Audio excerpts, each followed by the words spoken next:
Saint Clement of Athens of the monastery of Sagmata, a rich young man fed up with the world who became a saint. This is from the 11th century.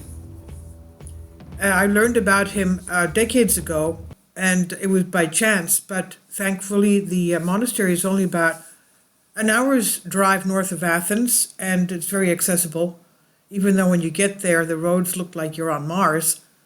But this man, fed up with the social culture of Athens in the 11th century, thinking that everything was fake, everyone was after greed and money, materialistic, what should we say, carnal desires, okay? And so he went to a little monastery outside of Thebes. He was a simple monk there from his very young age of about 17, 18 years old. And at night in the summer, he would go out to pray. As we know, the monks are awake all night. Monks and nuns in Christian Orthodoxy are awake praying for the whole world, because that's the time when the evil one and demonic entities are awake, working on their curses, all right? So that's why the monastics are awake praying, just like the disciples of our Lord Jesus Christ and our Lord Jesus Christ was praying at night. So one of the nights that he was going out of the monastery into the fields to pray, everything around Thebes is basically farmland, even today. One of the other monks followed him and noticed that when he was praying alone at night in those fields, he would lift up off the ground. And that was a sign of sainthood. So when the other monk who spied on him returned to the monastery, he told everybody else that Saint Clement was a saint because of this. So when Saint Clement came back and had breakfast in the morning, he noticed that all the other monks were behaving differently towards him and that his secret was revealed. So he went across from Thebes to a mountain called Sagmata, which basically means saddle. It looks like a saddle.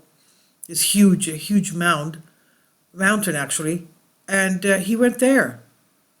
All the people from Athens heard about his, the strength of his prayers, that when he prayed for them, our Lord Jesus Christ helped them. So they were flooding to him from all over the place, leaving their carts and carriages at the base of the mountain and walking up 4 kilometers towards the simple little monastery. And the bishop of Thebes asked him to come back, ordered him actually to come back. He refused because his father confessor, his spiritual father confessor, had given him the right to go. And in the meantime, his father confessor had passed away. So St. Clement said, no, I'm not coming back, I'm staying here. And the bishop excommunicated him because of that, which was not right, of course, because St. Clement went there with the blessings of his father confessor. When we confess, it's whatever our spiritual father tells us in the confessional is what our Lord Jesus Christ enlightens him to tell us. So this is basically what happened. Is even in the area of Byzantine Constantinople, today's Istanbul, the emperor's family was cured by his prayers, so they sent him money and a piece of the Holy Cross of the Crucifixion of Christ to keep at the monastery. Money to extend and build and enlarge the monastery.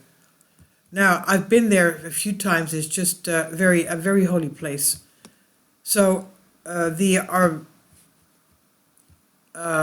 theologian, Mr. Lambrasconsu, professor, writes concerning him. He said, Greece was one of the cradles of monasticism, the mountains of our homeland dotted with old and new hermitages and holy monasteries, which were built by holy ascetics. One such holy mountain is Mount Sagmata, outside of Thebes. Saint Clement of Athens, a sanctified and charismatic figure of the Middle Ages, practiced and sanctified there. He lived in the 11th century. He was born in Athens, which in those years was in perfect decline, as described a few years later by the Metropolitan of St. Michael Chioniatis, 1138 to 1222 AD. He came from a noble and wealthy family, which provided him with the means to be educated and lead a comfortable life, but he was attracted to the solitary life from a young age. While still a teenager, he announced to his family his decision to leave home and take on the solitary form, that is, the monastic form. So after saying goodbye to his relatives, he left beautiful Athens and took refuge in the holy monastery of Asomata, which is also known to us as the holy monastery of Symvoulos, where he became a monk. Saint Meletius, renowned for his sanctity and wisdom, lived and practiced there. To him, the stewardship and guidance was placed. He immediately began his spiritual struggle. He showed faithful obedience to the elder and to other brothers of the monastery, and willingly performed the most difficult ministries.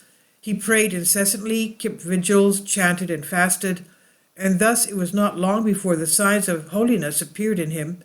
He had once claimed to become a vessel of divine grace, and this is why he enjoyed the respect and love of everyone.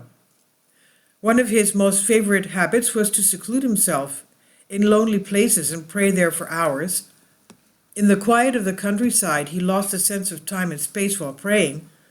They abandoned themselves to the sense of God's presence, considering prayer as a conversation with him and as necessary as his breathing. But his frequent and long-hour departures from the monastery worried the brothers. One of them, named Jacob,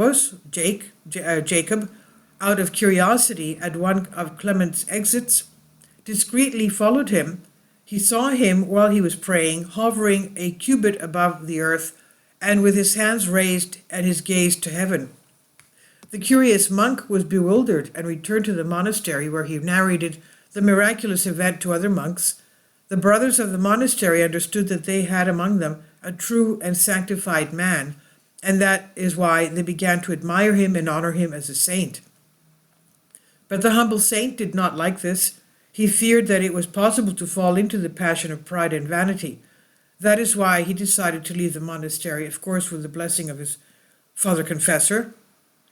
He asked the elder Meletius to give him his blessing and permission to leave. Elder Meletius, as an experienced spiritual person, understood that his desire to move away from the monastery was a product of spiritual maturity and a sign of virtue, so he gave him his blessing and his permission to go. St. Clement found refuge in a small commune on Mount Sagmata, across basically from Thebes. In fact, he chose as his residence not a cell of the monastery, but a cave on a steep mountainside near the monastery, which is preserved to this day. In his new residence, he found the quietness he was looking for and considered necessary for his practice of spiritual perfection. And there he prayed incessantly and studied the Holy Scriptures and other spiritual beneficial ecclesiastic texts. He practiced strict fasting and subjected himself to wonderful voluntary privations. In fact, as his biographer writes, he often climbed a high and narrow pole, a column, imitating the holy stylist monks, enduring the cold and strong winds, the rapid rains, the freezing snows, and the unbearable summer heat, suffering all hardship and sorrow and sadness, speaking to God. He lived as an earthly angel, and the fame of his holiness spread throughout the region. He was also claimed to be miraculous. His prayers were miraculous. Crowds of the afflicted and the sick ran to the Sagmata monastery to ask the Blessed One for the cure of their illnesses and to receive his blessing. His fame went beyond the borders of Greece and reached Constantinople. The Emperor Alexius Komnenos I, 1081 to 1118 AD, wanting to honor St. Clement, sent an imperial chrysovola to the Sagmata monastery, together with a piece of the holy and life-giving cross of our Lord, and donated to the monastery a large area of estates beyond the lake in today's Scorponeria. There's a lake below a huge lake below the mountain. The saint lived for several years in Sagmata monastery, practicing in his steep cave, and slept peacefully that is, his Dormition, his passing was on January 26th of the year 1111. His whole holy soul flew to heaven to be with the bridegroom, our Christ, whom the soul longed for and loved throughout the life on earth. And the brothers of the monastery with sorrow, who were deprived of him in the presence of a divine man, they buried his honest body with honors on the edge of the mountain outside his beloved cave. His tomb had become for centuries a place of gathering of pious believers who flocked to receive the saint's blessing and to ask for his help. His tomb is preserved to this day, which is protected by a newly built chapel in the Sagmata monastery. And his graceful head is also preserved there, which exhumes fragrance, sanctifies, and works miracles. Then his memory is celebrated annually January 26th, the day of his final Dormition. Monasticism is for our church the blessed way of life, which saves the unity of human nature, which was broken by the fall, sin, and decay. The myriads of the faithful in the church's 2,000-year journey show humanity the way of human brotherhood and the path of salvation, which is identified in the struggle against our passions. St. Clement of Athens teaches us that his life, that we too can be saved with our faith in God and our struggle against our evil self, which if not tamed can destroy us. And of course, this is one way we can imitate our saints, because we are born in every generation. Our Lord Jesus Christ allows us to come to him. He will never turn away anyone that comes to him, and he can make you a saint, a living saint.